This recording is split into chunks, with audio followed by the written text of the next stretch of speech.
Chapter 1. Beneath the World. Tonight, we begin beneath the world. Far below the mountains, below the roots of ancient forests, below the rivers that shimmer silver beneath the moon, there lay a hidden realm of stone and shadow and quiet blue fire. They called it Nyssara Deep. The city did not sleep the way the surface cities slept. No rooster ever greeted its morning, no golden sunrise spilled across its rooftops, and no field of wheat ever bent beneath a warm wind. Nyssara Deep lived beneath a ceiling of black stone, where crystals glowed like captured stars and silent waterfalls poured into pools so deep they seemed to hold whole skies within them. Bridges of dark marble spanned the chasms, and towers rose from the cavern floor like black spears. The streets wound past glowing mushrooms and silver lanterns, past statues of forgotten queens whose faces time had worn soft. It was beautiful, and it was cruel. In Nyssara Deep, beauty had a way of sharpening into pride. Silence was mistaken for strength, and mercy, on the rare occasions it appeared, was treated as a weakness waiting to be punished. Yet even in a place such as that, gentle hearts still found a way to survive. One of them belonged to a ranger named Varren Morwyn. Varren had the silver-gray skin of the Shadowborn, the pale hair of the deep houses, and eyes the color of winter moonlight. But his face was softer than most, and his silence was not the cold thing the others wore. It was watchful, thoughtful, and dangerous in a way the rulers of Nyssara Deep had never quite understood. Where other men walked the city with their chins high and their hands near their blades, Varren walked quietly and noticed things. He noticed the old stoneworkers who rose before the bells and came home long after them. He noticed the hungry children who pretended not to stare at the baker's stall, and the servants who drifted like ghosts through the noble houses, carrying trays of food they would never taste. And he noticed the smallest kindnesses, the ones no one in Nyssara Deep ever spoke of aloud. A loaf of mushroom bread left beside a poor family's door, a broken lantern mended without payment, a frightened child guided home through the dark. Varren remembered every one of them, because they helped him believe the world was more than cruelty wearing a crown. He had been trained as a blade dancer, a scout, and a hunter of the deep roads. He could cross loose stone without a sound, hear the breath of a cave wolf from across a tunnel, and read old scratches in the rock to know whether a traveler had passed yesterday or 3 winters gone. At his side he carried 2 curved blades, one dark as still water and the other pale as moonlight. His mother had given them to him, and she had once told him that every person carried 2 paths within, one toward fear, one toward hope. "The blades are not there to choose for you," she had whispered. "They only remind you that a choice exists." He had been too young then to understand, but he remembered the words all the same. He remembered them most clearly on the night the rulers of Nyssara Deep ordered him to become a monster. The Shadow Hall was carved into the heart of the highest tower, where black pillars rose like frozen smoke and blue fire burned in iron bowls along the walls. 7 nobles sat upon 7 stone seats, their robes dark and their faces calm, and before them, alone in the center of the hall, stood Varren Morwyn. Lady Marith Vey, first voice of the ruling council, leaned forward with her fingers folded beneath her chin. She was beautiful, the way a poisoned blade is beautiful, sharp and perfect and deadly. "You will leave before the 3rd bell," she said, her voice so soft that every word seemed to slide through the room of its own accord. "There is a village on the upper road." Brindlemark. Miners, shepherds, mushroom farmers. Poor people with poor memories. They have refused tribute for the last time. Varren said nothing. The blue flames flickered against his face.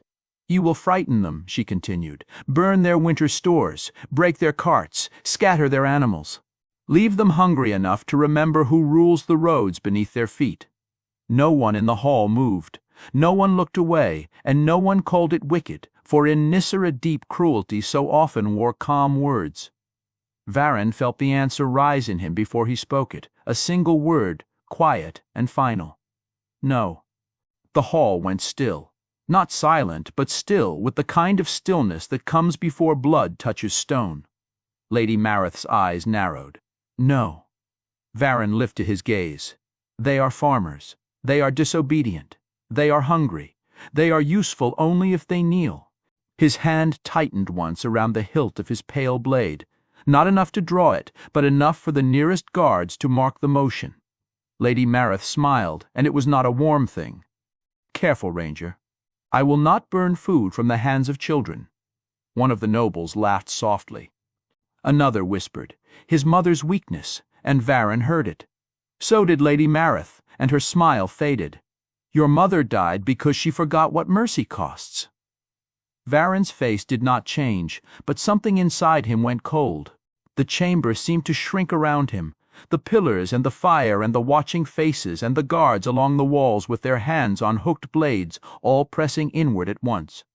For the space of a single breath his anger rose so sharply that he nearly reached for steel. Almost. Then he heard his mother's voice again, not as a memory this time, but as a warning. "The blades are not there to choose for you." He released the hilt. Lady Mareth rose from her seat. "Varren Morwyn of House Morwyn, blade dancer of the deep roads, scout of the 7th gate. I give you one final chance." Her voice dropped low. "Take the order." Varren looked at the 7 nobles, then at the guards, then at the black stone beneath his boots. He thought of Brindlemark and its frightened children, and of his mother's voice, gentle in the dark, telling him that a choice always existed. 2 paths, fear and hope, and only one of them he could live with. He stepped back. No. The 3rd bell rang, one deep note rolling through Nyssara, deep like thunder trapped beneath the earth. Lady Mareth's expression emptied of everything. "Then by dawn," she said, "you will be named Oathbroken." The guards drew their blades, and Varren moved first. He did not attack. He vanished. His ash-colored cloak snapped behind him as he spun away from the first guard's strike, and steel hissed past his shoulder to strike sparks from the floor. He kicked over one of the iron fire bowls, and blue flame spilled across the black stone. The guards flinched, and that was all the opening he needed. He ran. Behind him, Lady Mareth's voice cut through the hall. "Seal the lower gates." Varren reached the corridor as the 2nd guard lunged. The dark blade came free in his left hand, not to kill but to turn the strike, and steel screamed against steel. He twisted, drove his shoulder into the guard's chest, and sent the man crashing into the wall. Then he was gone, down the narrow stairs, across the bridge of black marble, past startled servants and silver lanterns, through the waking bones of the city. Bells began to answer one another across the cavern, 1 from the high tower, 2 from the lower gates, 3 from the watchposts along the deep roads. Varren knew the pattern, for he had listened to it all his life. 1st bell, command; 2nd bell, containment; 3rd bell, the hunt. He reached his chamber only moments before the first patrol came through the west corridor, and there was no time for grief, no time to sit on the edge of his bed and mourn the years he had spent beneath that roof. He packed only what he could carry: a coil of rope, a waterskin, a small bundle of wrapped bread, a map of the deep roads, a gray cloak, and the 2 blades his mother had given him. Before he left, he opened the small wooden box beside his bed and took out the single white feather that had lain inside it for as long as he could remember. The feather had come from the surface. He had found it as a child near an old air shaft, where cold winds sometimes slipped down from the world above, and though he had never seen the bird it belonged to or the sky it had flown through, he had kept it all his life. Now he tucked it carefully inside his cloak. From somewhere nearby came the strike of boots against stone, fast and many. Varren turned toward the doorway. A shadow passed across the crack at the bottom, then another, and a voice outside whispered, "He's here." He blew out the lantern, and darkness swallowed the room. The door burst open, and 3 guards rushed in, but by then Varren was already above them, braced in the corner beam like a spider tucked into a seam of rock, having climbed the wall shelves the instant the lantern died. The 1st guard stepped beneath him, and Varren dropped, driving the man hard to the floor with both boots on his shoulders. Before the 2nd could shout, an elbow caught him beneath the jaw.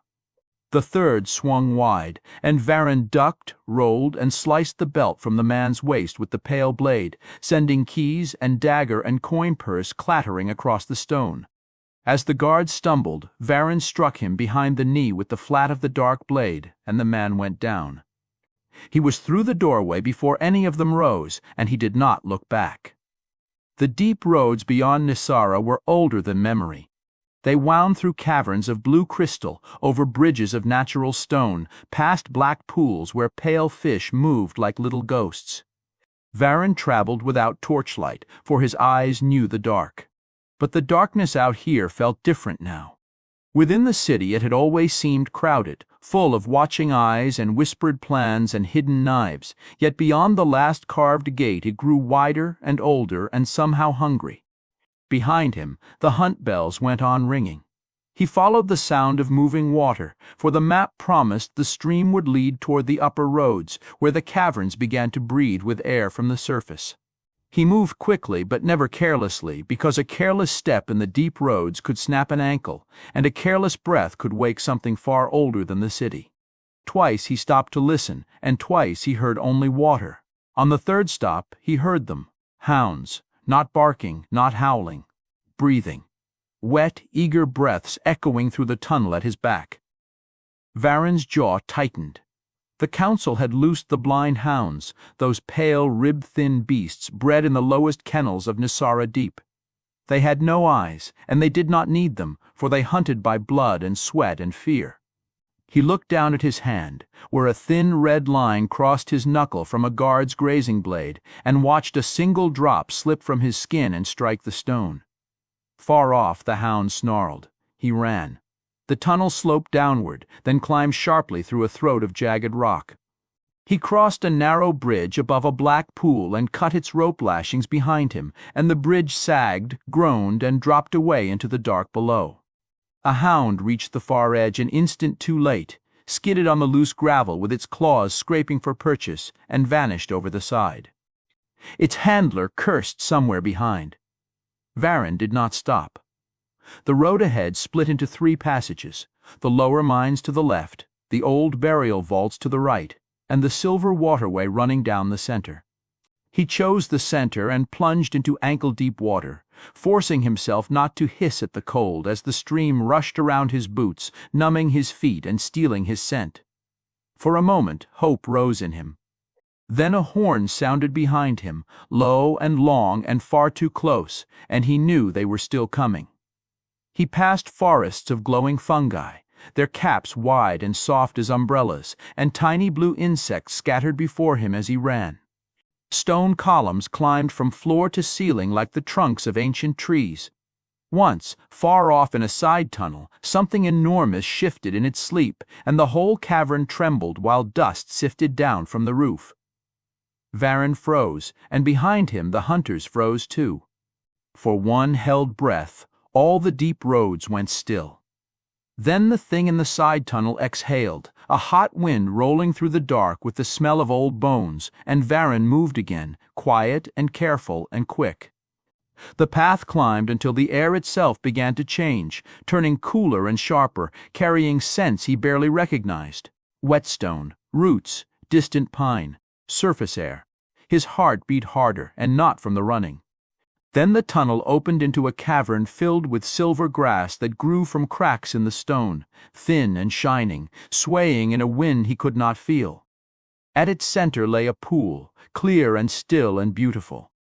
Varren took one step toward it. A blade touched his back. "Do not move." He closed his eyes. Too slow. He had been too slow. 3 hunters stood behind him. 2 wore the black masks of the council's deep scouts, and the third was taller, wrapped in a long dark cloak clasped with silver bone. Captain Soren Vask. Varren knew him, as everyone in Nyssara Deep knew him, for Soren was the man they sent when the council wanted someone found alive enough to answer questions. "You should have taken the order," Soren said. Varren slowly lifted his hands away from his blades. "You should have refused it with me." Soren gave a quiet laugh. "I am not so fond of dying." The 2 masked hunters spread apart, and behind them 2 blind hounds crept into the cavern, noses low, pale bodies trembling with hunger. Soren's eyes flicked to Varren's wounded hand. "You bled. That was careless." "It has been a difficult evening." Soren smiled. Still making jokes. Good. Lady Marith will enjoy breaking that out of you. Varren looked past him toward the tunnel beyond the hunters, but it was too far. He glanced at the pool, too open, and at the silver grass, too thin to hide a man. There were no good paths left to him, only the choice his mother had named so long ago, and he made it. He dropped. Sorin's blade cut through the air where his spine had been. Varren rolled forward, drew both blades, and came up facing the hunters as the hounds lunged. He kicked a spray of silver water into the nearest one's face, and it recoiled, snapping blindly at nothing. The second leapt, and the dark blade turned its jaws aside while the pale blade cut clean through its iron collar.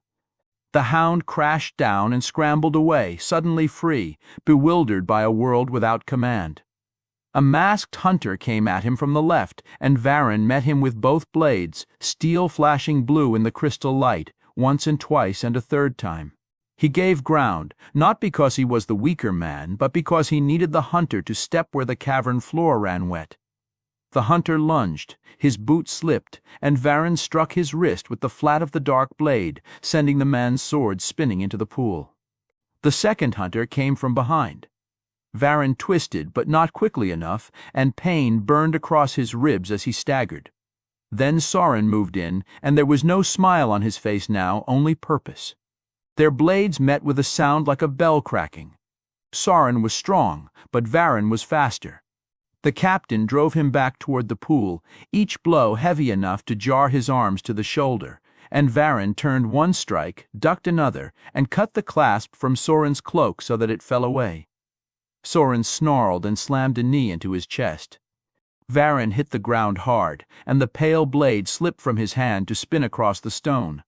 The remaining hound crept toward him, lips peeling back from long white teeth. Sorin raised his sword. Alive, one of the masked hunters warned. Sorin did not lower the blade. Mostly. Then the silver grass moved, not with wind but with weight. The hound stopped, its head lifting, and a growl rolled through the cavern, low and deep and ancient. From the far side of the pool a wolf stepped out of the mist. It was enormous. Its fur was pale as moonlit fog, its eyes burned amber, and over one eye, faint beneath the fur, lay a mark shaped like a crescent scar. The hunters went still. Even Sorin hesitated. And Varren, breathing hard against the stone, simply stared. The wolf looked at him. Not at his blades, not at his blood, but at him. Then it turned that amber gaze on the hound, and the blind beast whimpered. The wolf lunged. The cavern exploded into motion. The hound fled. The masked hunters shouted, and Varren rolled, snatched up his pale blade, and rose just as Sorin struck again. This time he did not meet strength with strength. He stepped inside the blow, close, too close for Sorin's long blade to bite, and drove the hilt of the dark blade into the captain's ribs before hooking a foot behind his ankle and shoving. Sorin fell backward into the pool, and water crashed upward. For one brief moment the surface shimmered, and Varren saw something impossible reflected there. A sky, a true sky, wide and deep and filled with stars. Then Sorin broke through the reflection, gasping and furious. Varren. The wolf barked once, sharp and commanding, and Varren understood. He ran. The wolf bounded ahead toward a narrow passage on the far side of the cavern, and he followed. Behind them, Sorin's voice rang off the stone. "Run, Oathbreaker, the surface will not save you." Varren did not answer. The passage climbed, slowly at first and then more steeply, and the air changed as they rose, growing colder and sharper, alive with strange scents. Wet leaves, open stone, distant pine, rain, and beneath it all something so wide and strange that it made his heart ache. The surface. The wolf moved ahead without hurry, its pale tail vanishing and reappearing around the bends, waiting when Varren had to climb over fallen rock, glancing back now and again with bright amber eyes. The sounds of pursuit grew faint, then fainter, then disappeared altogether beneath the whisper of wind. Real wind, slipping through cracks in the stone to touch his face like a hand reaching out from a world he had never known. He had no word for what it woke in him. He kept climbing. His wounded ribs burned, his knuckle bled, his lungs ached, and still he climbed, until the tunnel narrowed at last to a crack between two leaning stones. Beyond it lay light. Not crystal light, not lantern light, not the cold glow of deep mushrooms, but something silver and soft and living. Varren stepped through the crack and stood beneath the open sky for the first time in his life. For a long while he could not move. The world above was larger than any story had ever promised. The sky stretched endlessly overhead, dark blue and jeweled with stars, and the moon hung above the mountains, round and bright, pouring its gentle light over pine and rock and grass and the thin mist that drifted between them.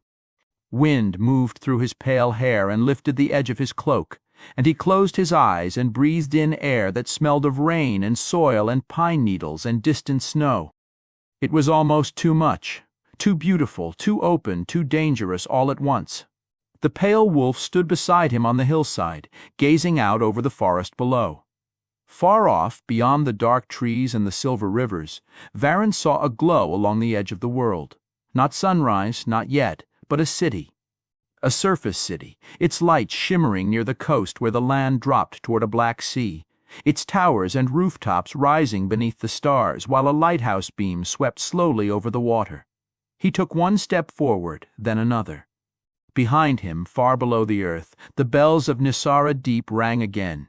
Not the hunt bell this time, but something older, something he had never heard before. The wolf's ears lifted. Varren turned back toward the crack in the stones, and from deep within the tunnel came a sound like stone grinding against stone, and then a whisper, spoken in no language he knew. Yet somehow he understood its meaning. Oathbreaker. The word slid through the dark and wrapped itself around his heart. Varren stepped away from the tunnel, and the wolf growled softly. Below them, the forest waited. The trees of the surface were nothing like the stone columns beneath the world. They moved, they breathed, their branches whispered to one another in the wind, and their roots curled into the earth like old fingers cradling memory. Their leaves caught the moonlight and released it again in little silver flashes. Varren walked beneath them in wonder and in pain. Once an owl passed overhead without a sound.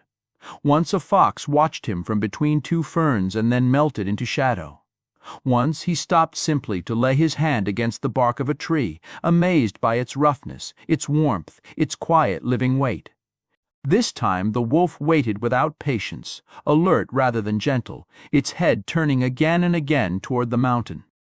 "You know they will come," Varren said. The wolf blinked. "Yes," he whispered, "so do I." By the time they reached the edge of a quiet stream, the stars had begun to fade. Varren knelt beside the water, and his reflection looked back at him, a Shadowborn ranger from a cruel city, a traitor, an exile, a man standing beneath a sky he had only ever dreamed of. He drew the white feather from his cloak and held it carefully in his hand. "I found your sky," he whispered. The feather stirred in the breeze. Then the water beside his reflection changed, and for a moment Varren saw something beneath the surface. Not stone, not fish. An eye, golden, vast, opening in the darkness. He jerked back, and the stream became only water again. The wolf stepped closer, hackles rising. Far away, across the forest and beyond the cliffs, the city lights shimmered beneath the fading stars. He would learn its name soon enough. Orenfall.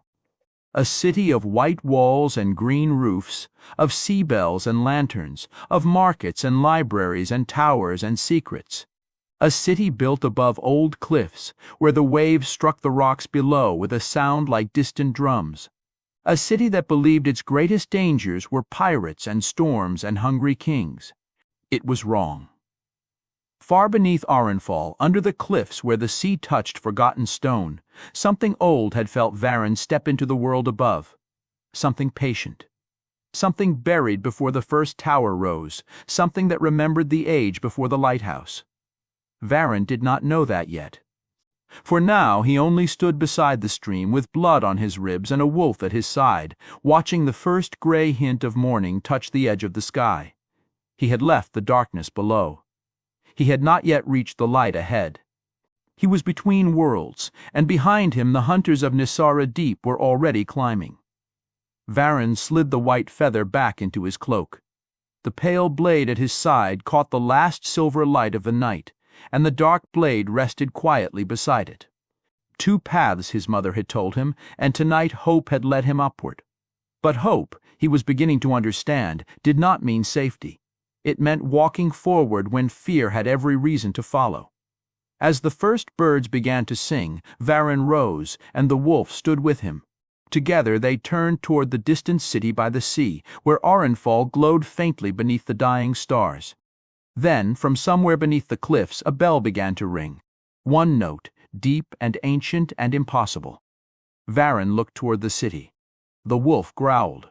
And far below Orenfall, in a chamber no living map remembered, the golden eye opened again.